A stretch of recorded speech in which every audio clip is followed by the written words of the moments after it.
अस्सलाम वालेकुम, मैं हूं सरदार खान, आप देखें GN प्लस। मेरे साथ मौजूद है सीनियर रहनुमा पाकिस्तान तहरीक इंसाफ के शिबली फराज साहब। मुझे सर बहुत शुक्रिया GN प्लस को कीमती वक्त देने का। सर ये बताएं कि फजल रहमान साहब से हुकूमती लोग मिल रहे हैं, जरदारी साहब मिले हैं, शहबाज शरीफ साहब मिले हैं, कह रहे हैं कि जल्द आ रहे हैं फजल रहमान साहब। उन्होंने कल इस बात की तरदीद भी की, इस वजह से क्या कहेंगे? देखें, उनको जो हुकूमत है, इस वक्त की जो हुकूमत है, उनको पता है कि उनके दिन बहुत कम रह गए हैं और जिस तरह के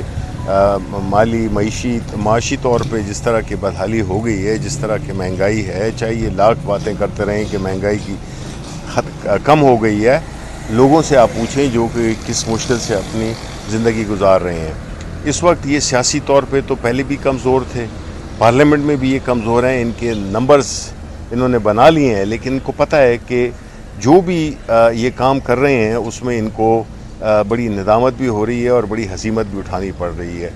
तो मौलाना साहब के साथ इन्होंने वो किया है बिकॉज़ उनका ख्याल है कि मौलाना साहब शायद अपोजिशन में ज़रा ज़्यादा बड़ा रोल अदा करना चाहते हैं, तो इस वजह से इनकी बौखलाहट इसी वजह से है और ये मौलाना के पीछे मौलाना साहब के पीछे रोज़ जाते हैं। सर बिल पर बिल लाए जा रहे हैं, हुकूमत की जानिब से बिल लाया गया कि NOC के बगैर अगर जलसा किया जाएगा तो 3 साल की कैद हो। क्या कहेंगे सर? देखें, यही मैंने आज पार्लियामेंट में यही कहा है कि अगर तो एक जमहूरी लोग बैठे हुए हैं, किसी पार्टी की नुमाइंदगी कर रहे हैं, तो ये जो कवानीन हैं इस किस्म के जिसको कि बुलडोज़ किया जा रहा है, तो ये कवानीन कल इनके गले पड़ेंगे और ये PTI के स्पेसिफ़िक है। ये कानून PTI के ख़िलाफ़ बनाया जा रहा है, लेकिन उनको ये नहीं मालूम है कि तारीख़ भी यही बताती है कि जो कवानीन जो गड़े आप दूसरों के लिए खोदते हैं उसमें आप खुद गिरेंगे। सर इसी अडयाला जेल में नवाज साहब भी कहते थे, तो उनके लिस्ट एक आती थी, उस लिस्ट में जितने भी नाम होते हैं वो सारे अंदर चले जाते हैं। हम देखते हैं यहाँ आप घंटों खड़े रहते हैं, इंतजार करते हैं। अब तो 6 नामों के बजाय जो 3 बड़ी मुश्किल से अंदर जाने थे। ये सख्तियाँ भी बढ़ाई गई अडयाला में। देखें, ये तो आपको देखा है कि पूरे मुल्क की सतह पर पिछले 1.5 साल से हमारे साथ क्या हो रहा है, लेकिन हमारी ये सियासी जद्दोजहद है और इसको हम जारी रखेंगे।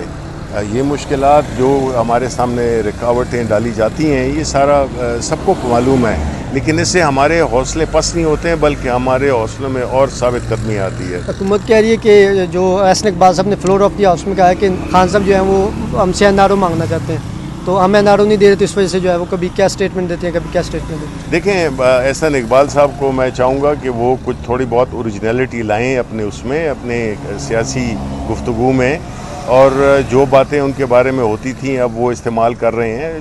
एहसन इकबाल साहब, मेरा ख्याल है कि अब वो इस स्टेज पे पहुंच गए हैं कि उनकी बातों में ना रब्त है।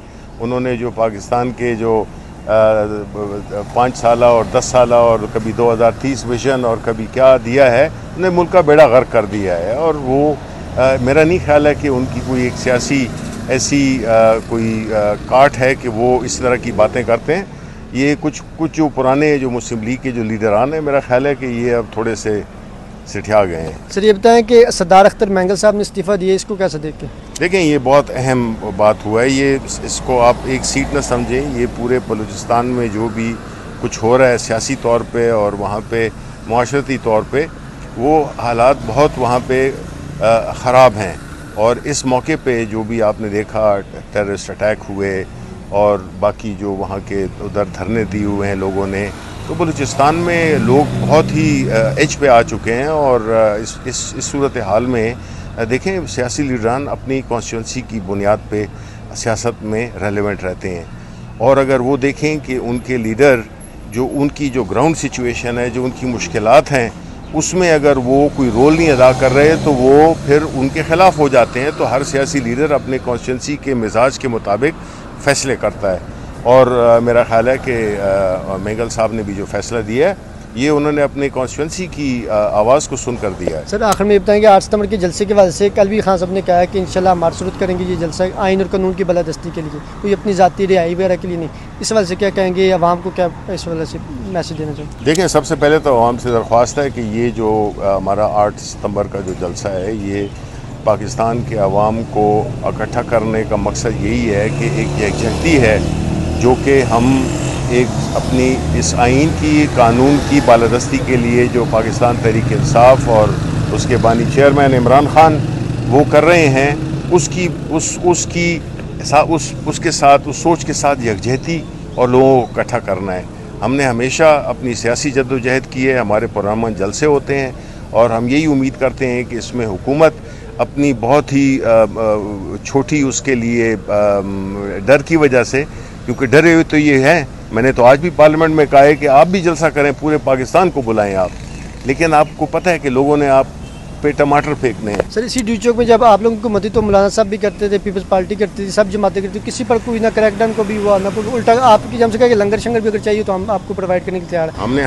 हमने हमेशा यही किया है। उसमें नून वाले आए थे इलेक्शन कमीशन के सामने, उनको हमने आने दिया, रेड जोन में पार्लियामेंट के सामने उनको आने दिया। इसी तरह बिलावल कुछ 2-3 हज़ार लोग लेके आए थे, उनको भी हमने अलाउ किया, सबको मौलाना को अलाउ किया, सब कुछ अलाउ किया, क्योंकि हम देखें जब पाकिस्तान के अवाम आपके साथ हो ना तो आपको ना कोई खौफ होता है और ना आपको सियासी तौर पे कोई डर होता है। इनके पास अवाम के वोट तो है नहीं, वो तो 8 फरवरी को साबित हो गया कि अवाम इनके साथ नहीं है, लेकिन ये घुसपैठी हैं और अगर ज़बरदस्ती आ गए हैं तो अभी देखें कि ये कितने अरसे तक मुल्क की मईशत को तो उन्हें तबाह कर दिया है। और मुल्क को जो लोग रिज़ाइन कर रहे हैं, कैसर बंगाली ने तो कहा है कि ये मुल्क तो डिफ़ॉल्ट कर गया है, मुल्क तो बिल्कुल उसका जो मुआशी निज़ाम है वो बिल्कुल उस पर आ गया। क्रिकेट में पहली बार आ रहे हैं हम जी, क्रिकेट सीरीज हार गई अपनी होम ग्राउंड। अब देखें यानी हम किस चीज़ का रोना रोएं कि क्रिकेट में जो हमारी जो एक आलमी पोजीशन थी,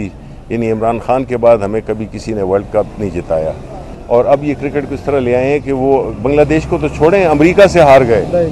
तो इसलिए ये बताता है कि कितने नाअहल लोग हैं और इनको किस बुनियाद पे इनको लगाया गया, जिसका एक ऐसी पोजीशन पे जिसका कि उसको आइडिया ही नहीं है कि ये होता क्या है। तो ऐसे लोगों को जब लगाएंगे तो मुल्क ने तो नीचे जाना है, और ये तो पिछले कितने अरसे से हो रहा है, लेकिन अभी तो एक और ही लेवल है कि जिस तरह के लोग बनाए जा रहे हैं और मुल्क नीचे जा रहा है। सर लास्ट में ये बता दें कि 190 मिलियन पाउंड आखिरी मेराज में, और अब देख रहे हैं कल भी तवील प्रोसीडिंग हुई, आज भी प्रोसीडिंग की, जब भी तवील होती है तो कोई फैसला आना होता है, किसी टाइम भी फैसला। खान साहब की कोई अगेंस्ट फैसला तो जल्दी आ जाता है, कभी इम्कान है कि क्या पता कोई आज शार्ट आर्डर वगैरह आ जाए। तो नज़र तो यही आ रहा है कि खान साहब को सजा इस केस में होने जा रही है, तो इस सवाल से क्या हिकमत अमली है पार्टी के? ना जब ये बातें इस तरह की पहले से होने लगे तो इसका मतलब है कि इंसाफ तो नहीं हो रहा।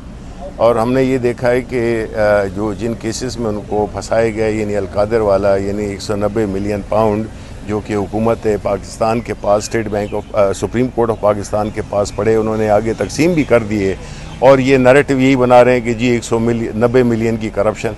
भाई कौन सी करप्शन? एक यूनिवर्सिटी बनाई है, एक ट्रस्ट बनाया है, एक यूनिवर्सिटी बनाई है, उसका क्या ताल्लुक़ है उसके साथ? उसमें उस यूनिवर्सिटी में अगर वो बंद हो गई तो नुकसान किसका होगा? तलबा को होगा। जिस तरह खान साहब ने कहा अस्पताल को आप बंद कर दें, खुदा न खास्ता आप ये शौकत खानम को क्योंकि आप इमरान खान को पे जोर देना चाहते हैं, तो नुकसान किन का होगा? उन कैंसर पेशेंट्स का होगा।